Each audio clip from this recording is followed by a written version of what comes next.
Hey guys, I'm Jason, and it's October 25th, Saturday. I realized that in my other videos, my other vlogs, I haven't been saying the date or even the day or anything, so there's probably like no concept of when I'm making these. And also, I guess the only reason you would ever know is if you were to look at the upload date of the video, and then maybe you could correlate some idea of when I possibly made this video. So, anyways, October 25th. 2014. I was hoping to have a project video this week. Actually, I was planning on recording it this weekend and then having it edited and uploaded by this week, or the first, or Monday, Tuesday, something like that. Unfortunately, NASA had other plans. We have a fairly large rocket we're launching on Monday.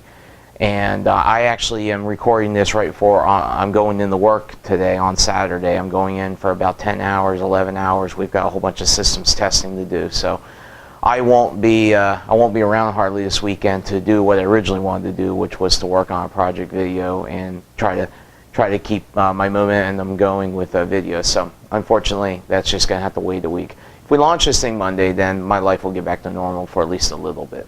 Did everybody watch the scrap challenge, the scrap bin challenge videos? My guess is that if you're watching this, you're most likely a new subscriber. Thank you, I really appreciate it. And that I'm probably this is probably the second time you've actually seen me, because this is the very next video I've uploaded after the scrap bin challenge video. So thanks for watching, thanks for subscribing.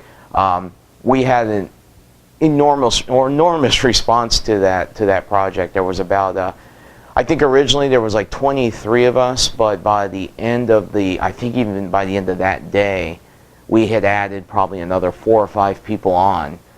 So that was great.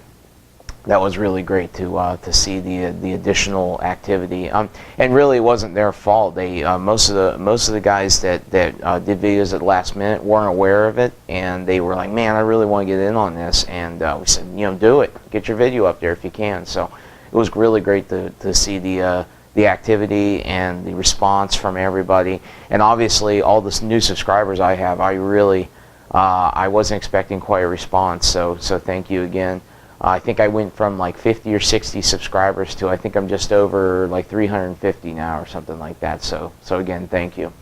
I've been working on several projects around other videos and other things. I've been doing a lot of pens lately, and I'm gonna set up the camera here, and I want to just show you some of the stuff that I've been working on with the pens here at the drill press. And this is where I do pretty much all of the pen prep, other than using the bandsaw to cut the blanks for the pens.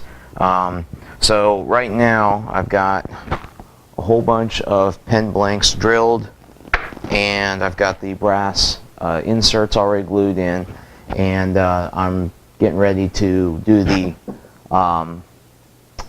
boring out and squaring up the ends. These particular blanks right here, this stack right here, is actually for a cigar type pen, which is a newer pen that I'm just starting to turn. I've been doing slimline exclusively, mostly probably because that's the easiest, and also the kits are fairly cheap, and if I screwed one up, it wasn't a real big deal. The cigar ones, they're a little more advanced because of the way they taper, and the bushings are different sizes, and you just gotta make sure everything's lined up correctly. Or you got to make sure the right size bushings are with the right size, because for a Cuban cigar pen, one length is shorter than the other, so you just got to make sure you got the right bushings with the right one. So, and then I got a whole bunch of other blanks laid out here, and these are slimline. These are for slimline pens. I'm going to do a whole bunch more of these. I made a whole bunch a couple weeks ago and sold almost everything in a matter of a week's time, and so I'm basically restocking. So I'm kind of in production mode here, so I can make a whole bunch of these, so I'll have them ready. I'm already getting people asking about them for Thanksgiving, Christmas gifts, things like that. So I'm trying to get those done and have them in stock, so that way when somebody comes to me, I can just say, yeah, I've got them right here, ready to go, and they don't have to wait. So, anyways, that's what's going on with the pens. Okay, the other thing is I had a couple of bowls that I had showed, I think in my last vlog video, that I was working on for other people, and I've since completed and delivered both of those bowls. In fact, there is a new video on my channel that I think I uploaded like a couple of days before the Scrap Bin Challenge, and it's actually it's just video and music, you know, one of those videos of turning a black walnut, purple heart, and maple bowl. And so that video is on there if you want to watch that. Just showing me basically just the turning. I didn't show making rings and all that stuff. I just showed the turning part and the finishing. So so I've delivered that, and I delivered another maple and black walnut bowl that I did. I just found out recently that the lady it was for got it early. It was a birthday gift, and she got it early, so I can talk about it more now. She and I actually just ran into her the other day, and she was really happy with it. She said that she never expected anything like that as a gift, first of all, and then she said it was just a really nice bowl, so it made me feel really. The other thing that I've been working on lately that I picked back up on is a year ago, almost exactly a year ago, we went on government furlough, and I'm sure a lot of people remember that from the news. And during that period of time, I started a new project. It was actually one of my first major woodworking projects. I started on making a red oak machinist chest with poplar, using poplar for all the parts that aren't really being seen. All the exposed parts are red oak. So let me set up the camera, and I want to show you a little bit of that real quick, and show you where I'm at on that, because I'm getting really close to getting into the final stages of completing that. So let me set up the camera and I'll show you that. Okay, the machinist chest project is something that, like I said, I started back during that furlough time, and then we went back to work, and I honestly just kind of pushed it to the side, but I would work on a little bit here and a little bit there. But here's one of the 3 small drawers. There's actually 3 of these that go at the first level, and then I've got some half-size drawers. There's 2 of these at 2 different levels, and then I've got a full-size drawer, which here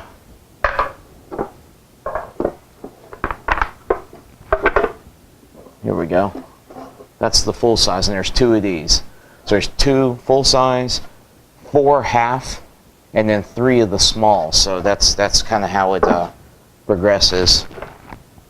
And with the dividers and everything in between, it's a fairly, it's not real tall, but it's a nice chest. For the dividers, I actually did poplar and red oak, and these are biscuited together. And then once they're biscuited, I sanded them nice and flat on both sides, and I'm getting ready. I've got them marked to cut them to the final length. So those are how the dividers are going to work. And I made an extra one of those and cut dividers for vertical dividers. Same deal, oak, poplar. We're really just going to see the oak for the most part when the drawer's in there. And these will go in between the drawers that are smaller than the full length. What I've been doing recently is marking everything out, because I'm going to dovetail the outer case. And I'm going to use these 3/4 red oak boards, and I'm going to dovetail. I'm going to do full through dovetails. I really like the look at that, so that's what I'm planning on doing. And I'm actually, I know a lot of guys are purists, and they like to do it by hand. I'm just not that good. In fact, I'm not good at that at all yet. Anyways, I'm practicing, but it's not very good at all. So I'm going to be using my Porter cable dovetail jig.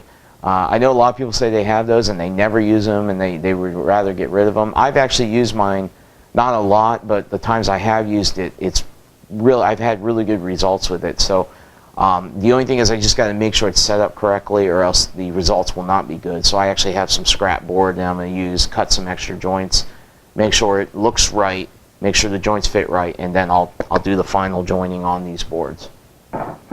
So that's what I've got going on with the machinist chest. Another major project, and this is one that I really wanted to do a video on, but I had so little time. I just had to build it just to get it done. So unfortunately, I don't have a video on this, but I do want to show it off. It's a planer and miter saw cart. It's a movable cart. I basically, because of the size of my shop, I really can't have stationary setups for the planer and the miter saw and other stuff. So I built this cart that they're both sitting on. Okay, so here's the miter saw planer cart. It's all 3/4 birch, and basically it's a step design. So you can see that it's up higher for the miter saw, and then a little bit down lower to accommodate for the height of the planer. And it's set up so that I can run boards through here without having to move this at all. I don't have to reorient it or anything. And then when I'm done, I can just flip up the tables on both sides. You just flip them up. For the miter saw, I wanted a little extra support, so I ended up putting these little flip-up wings like that, and there's one on each side, and it gives me some additional support for any kind of longer stock. And I put this inset here. I calculated the inset based on the height of the bed of the miter saw, so this is almost dead level.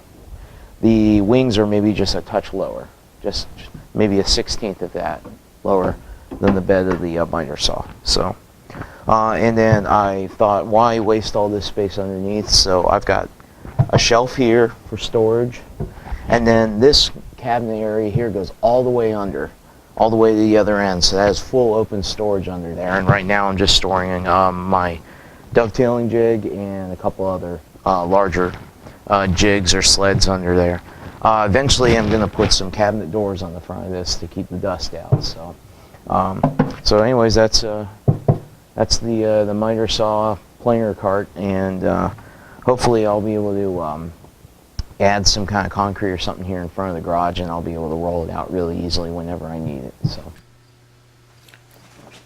all right, one last thing is, on the cart, I added a built-in duplex socket for the planer and the miter saw, so I have somewhere to plug those in. And I just took I actually bought a brand new extension cord, and a fairly heavy gauge. I think it's 14. Wired that directly to the socket, and then I just put these. They're actually meant to be like towel hangers. Like bathroom towel hangers. I just mounted 2 of those on here, and that serves as a cord wrap, so I can wrap the cord around it, and I don't have the cord hanging down, just hanging down dragging whenever I'm not using the cart. So anyways, I added that in, but I wanted to show that. Alright, that's all I have for this week. I know it seems like I'm into a lot of stuff right now. It's really a matter of I'm kind of finishing up some projects and stuff like that that I've kind of let go by the wayside. So I'm just glad to be finishing some of this. I think part of it too is it contributes to the clutter in here, and because I have such little room in here, it makes it 10 times worse to have all that clutter. So once I get some of these projects completed, I can kind of push them off not really push them off to the side, but put them into a final location where I can actually start using them or sell them or get rid of them or whatever. So that's kind of my goal right now. So, all right, well, thanks for watching, and we'll see you next time.